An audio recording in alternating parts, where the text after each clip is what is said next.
નર્મદા કેનાલમાં 30 એપ્રિલ સુધી પાણી ચાલુ રાખવા માંગ કિસાન કોંગ્રેસ જિલ્લા ચેરમેનનું નિવેદન સામે આવ્યું। બનાસકાંઠા જિલ્લાના સરહદી પંથકમાં નર્મદા નિગમ દ્વારા 15 માર્ચથી સિંચાઈ માટે પાણી બંધ કરવાની નોટિસ વાયરલ થતાં બનાસકાંઠા જિલ્લા કોંગ્રેસ કિસાન સમિતિના ચેરમેન ઠાકરસિંહભાઈ રબારીનું નિવેદન સામે આવ્યું છે, જેમાં તેઓએ સરકારને અપીલ સાથે જણાવ્યું હતું કે નર્મદા નિગમ દ્વારા 15 માર્ચની જગ્યાએ 30 એપ્રિલ સુધી પાણી ચાલુ કરવામાં આવે અને જે નોટિસમાં બકનળીઓ કાપવાની વાત કરવામાં આવી છે, જેની જગ્યાએ ઉદ્યોગ માટે પાણી જાય છે તે કાપવાની જરૂર છે। હજુ રવિ સિઝનમાં ખેડૂતોના રાયડા સહિત પાકો ઊભા છે, ખેડૂતો ખેતરમાં રહે છે, જેથી પશુઓ માટે પણ પાણીની ખૂબ જ જરૂર હોવાથી સ્થાનિક આગેવાનો સહિત મુખ્યમંત્રી નર્મદા નિગમ સહિતના પાણી ચાલુ રાખવા અપીલ કરવામાં આવી હતી, જેનું નિવેદન સામે આવ્યું। Bureau report Rajput Gobind Singh વાવથરા।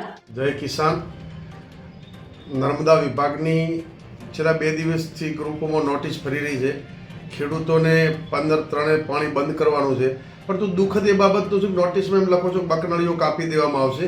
હવે જે કાપવાનું છે એ ઉદ્યોગપતિઓનો કાપવાનો, ખેડૂતો ઉપર જેમ નબળો ધણી બૈરી ઉપર સૂરો એમ વારંવાર ખેડૂતોને જેમ કહો છો કે નળીઓ કાપી નાખવામાં આવશે, 15/3થી ઉઠાવી લેજો મશીન। એટલે નર્મદા વિભાગને પણ કહું છું ને, ગુજરાતના મુખ્યમંત્રી, સિંચાઈ મંત્રી અને અહીંના તમામ આગેવાનોને વિનંતી કરું છું કે અત્યારે ખેતરોમાં રાયડું, જીરું, પિયત કરેલા છે અને એ પિયત હાલ ખેડૂતોના પશુધન પણ ત્યાં ખેતરોમાં છે।